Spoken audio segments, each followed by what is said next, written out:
Welcome back to the channel. This is S.O.G. Today we're going to be comparing the Echelon 4.0C to the Ruger RXM, and we're going to break it down completely for you guys. We're going to start by taking a look at dimension differences. Then we're going to hit the range up and see how they compare during live fire and see which one just shoots better in general, which one's more accurate, which one has better recoil, things like that. And then we're going to go into feature differences. We're going to break down some of the slide features, some of the frame features, the triggers, obviously. And then we're also going to talk about the pros and cons to help you decide and determine which is best for you. As you guys can see, I have both of these equipped with a red dot and a light. But when we go to the range and test for accuracy and things like that, we are going to turn off the optics. So we're just going to be running iron sights to get a really honest feel for the iron sights that come with these guns. And if you guys are interested in the setup, the Ruger has the Siley Chameleon and a Holosun PIDK. And the Echelon has an O-Sight XR and an O-Light-PLX. So I'll leave links in the description for you guys to check out too. Starting with the overall length between the two, the Echelon has an overall length of 7.25 versus the RXM that comes in at 7.15. So the Echelon is slightly longer than the RXM. In terms of overall height, that's basically how tall the guns are going to stand. Now the 4.0C is 5.13 inches tall and the RXM is 5.6 inches tall. And just a quick side note, keep in mind this is a 4.0C and this is a full-size grip on the RXM. So if you really wanted to be technical, the correct comparison would be the Echelon 4.0FC, which would be the compact slide with the full-size grip, and that one would be 5.5 inches tall against 5.6. So either way, the Ruger is still just slightly taller than both the Echelon 4.0C and the 4.0FC. The Echelon 4.0C is 1.2 inches wide and the RXM is 1.26 inches wide. The weight on the 4.0 is 24 ounces exactly and the RXM comes in at 23.4 ounces and both of them have 4-inch barrels. Alright, let's take a look at these triggers. Here's the RXM. Now you've got a short take up with a little resistance. Plenty of creep. There's a break. And a reset. Now let's take a look at the Echelon. And here's the Echelon. So right away I'll tell you guys to get to the wall is much quicker. It's just smoother to get there. You don't get much creep. I'm pulling super soft but no creep. And you get a nice break. And a shorter reset on this one.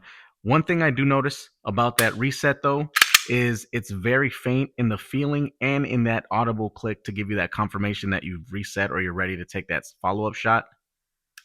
So just something that I'm nitpicking on. It's not a huge deal, but just so you guys can kind of really get a good feel for these triggers. Another awesome feature about these two triggers here on each of these is that the serialized part of the gun itself is the actual trigger, meaning you can mix and match the slides and the frames. So you can either get a shorter frame, a longer frame, a shorter slide, a longer slide, and not just that, but there's aftermarket support so that if you didn't want to have a polymer style frame or plastic frame, you can remove it and add a metal frame instead. And we're ready to roll, man. We got the Echelon, we got the RXM, we got all of our equipment, all of our gear. Let's hit the range and see how these perform.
All right, and we're back from the range. We had a good session. Both of them had about 100 rounds through each of them, and I only filmed just a few of each. I didn't want to, have too much of that content out there and extend this video any longer.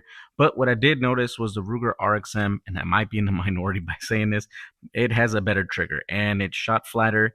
It got back to zero quicker, and you guys saw it's a little bit more accurate. Both of them were shot at 15 yards out, so a pretty decent range, right? Pretty common self-defense range. And one of the things I liked about the Ruger RXM was that trigger reset. Now the trigger reset gets you, it's almost like jumpy, like it just jumps you right back right into that spot where you could just take that follow-up shot, and it makes it really nice. The trigger pull and the break is really smooth. It's a really smooth break, which it surprised me. I really did like that. And then on the Echelon, I've said it numerous times before, that reset just throws me off. It's just so faint that it's hard to tell when I'm ready to take that follow-up shot if I'm going off of the trigger feel. It's not bad. I'm not saying it's terrible. It's a great trigger. It's just that the Ruger's trigger is just, I don't know. I like it a lot better personally. And then another thing I noticed on the Ruger is obviously this hollow sun PIDK. Man, this thing kept inching its way forward until we have it where it's at. And I'm not sure what happened. I can't even move it, with my bare hands. So I'm not sure what's going on there, but definitely gonna have to check that out because that's not okay. Other than that, man, I mean, y'all let me know in the comments which one you think did better, based off of the video, based off of the footage at the range. All right, let's get into some of the slide features here between the two. Now, we're going to start with the Echelon, and the Echelon has probably some of my favorite serrations. You have front and rear, and very aggressive, deep, very pronounced, and you get a lot of contours around the whole entire slide. And you get these wings on the back to make it easy to slingshot the slide. Now, the slide to rack it is extremely easy, very buttery smooth, easy to manipulate.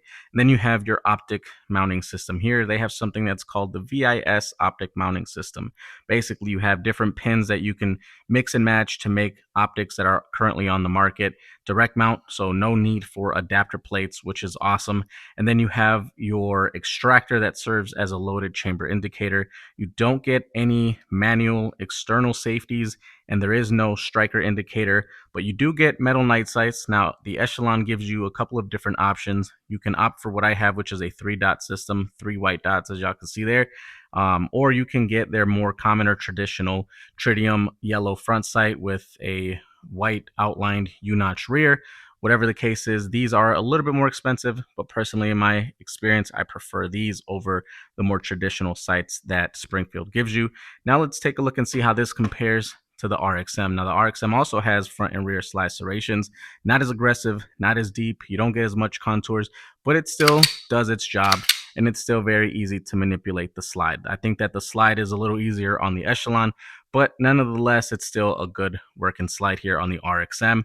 The RXM also has a very similar optic mounting system. You also get pins that you can mix and match to direct mount almost all the optics currently on the market. Awesome job by both companies here with that optic mounting system. And then you get metal night sights, but only the front sight is a night sight. The rear are blacked out. And then on this one, it doesn't have a loaded chamber indicator on the extractor, but more or less you have a window right there that you just kind of look into, and you can kind of see the casing on the ammo if there's one in the chamber. And again, just like the Echelon, no manual external safeties and no striker indicator on this RXM. Next, let's take a look at the frame between these two, and the Springfield Echelon 4.0C does a great job of giving you just an abundant amount of texture everywhere. So you get a full 360 stipple job on this one. You even get stippling on your magazines to match, which is a nice touch from Springfield to give you. You have thumb ledges right here with stippling that almost serve as a gas pedal type of thing, and you get it on both sides. So really good if you're a left-handed shooter. And then your slide takedown lever here also has some stippling, as y'all can see there. You also get some slide locks on both sides. Now, these are small, but they work really, really well. It's kind of weird how they work, but I really like how quick it is to access them. You have a little bit of a beaver tail on the grip, and then this does come with multiple back straps. However, the back straps don't change the length of that beaver tail. That kind of just stays the same. More or less, you get more of a hump or less of a hump in the back there. And then you have texture on your mag release, which is really cool, and you get that on both sides, which again, good for lefties because this is completely ambidextrous. You can release the mag from both sides.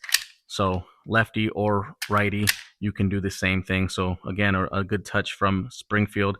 And then your pick rail, you have a 3-slot pick rail, so you can mount literally any weapon mounted light on there. You have a nice undercut on the trigger guard, and you have stippling under the trigger guard, in front of the trigger guard. You have a good spacing between here for gloved hands, so that's another nice thing that you have that Springfield offers. And just all in all, this thing is just really nice. All of the manual controls are super easy to access. You don't have to really manipulate your hands much to, release that magazine. It's all just easily accessible to you. So a really good job here. There's no magwell integrated on this one. So again, another little little side note for you, but you do get some slight indentations here to just make it easy to grab that magazine if in the event that it ever gets stuck or anything like that. So great job on the frame here by Springfield. Now let's take a look at the Ruger RXM here, and this one, again, just a nice job here. You also get that little thumb ledge that almost serves as a gas pedal. You get some texturing there. This one also has texturing, kind of a 360 style. Love the fact that this one has it all continuously all the way up and around the magazine release, which is a really nice touch. The stippling on this one is a little bit more aggressive than on the Echelon. I love how it looks on the Echelon, and I love how much of it is on the Echelon, but I think they could have made it slightly more aggressive in my personal opinion. So I do prefer the aggressiveness of the RXM.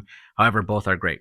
And then here you have, just like Glock, a 1-slot pick rail. So you can still mount whatever weapon mounted lights you want on there, but you're just a little more limited to adjusting it however you'd like. You have same same amount of space in front of that trigger for gloved hands, a little bit less than the Echelon. A slight beaver tail here on the RXM, no backstrap options that are included. And then your manual controls on the RXM are very Glock-like, but I think even easier to access because they're kind of extended everywhere. So your takedown lever, your takedown levers are here, and they're really extended compared to Glock, so that's a nice touch. And then your slide lock is here, which also seems to be a little extended, which is easy to access.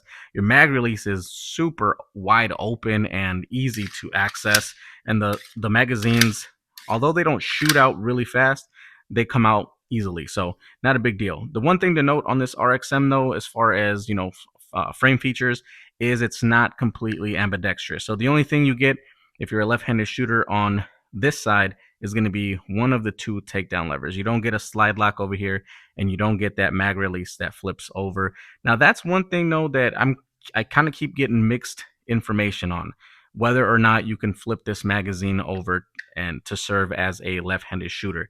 I've seen reports that yes you can, I've seen reports no you can't. So I don't know, I'll just say kind of do your own investigation, or maybe reach out to Ruger about that one, but I'm not sure. So if you're a left-handed shooter, the best option might be the Echelon over the RXM. But nevertheless, a great job that Ruger did. You don't get any texturing or anything like that under the trigger guard. Like I said, this one does have kind of like that flared integrated magwell, which is nice, especially for reloading. You have a little gap here that you can yank on that magazine if it ever gets stuck. So all in all, good stuff here from Ruger as well on this RXM. Now both of these are an excellent value. The Ruger comes in at around $400 to $430, and you get 2 17-round magazines with it and a hard case that everything comes enclosed in. And the Echelon has a lot of different variations and models because, like I said, you can get it with different sights. You can get the Gear Up package or the standard package, and it just really depends. But roughly, you'll be paying anywhere from $600 to about $670, again, depending on the variation you get. Now, this one does come with 2 15-round magazines, but you also get 2 extensions, and those are +3s. However, I've been able to fit +4 in there and one in the chamber, so this thing can be running 20 rounds in total versus 18 in the RXM. And another thing with the Echelon is that it doesn't come with a hard case. You get a soft case, but they give you all the little pins and things like that for both of these for that optic system.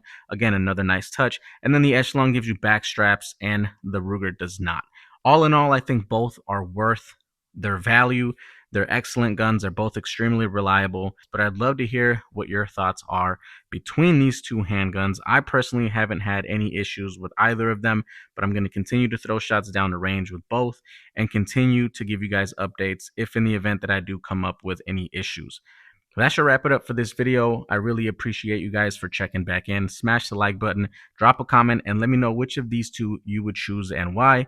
And don't forget to subscribe to the channel if you haven't already. But if you already have, you know I appreciate you guys so much. God bless you, and I'll see you on the next video.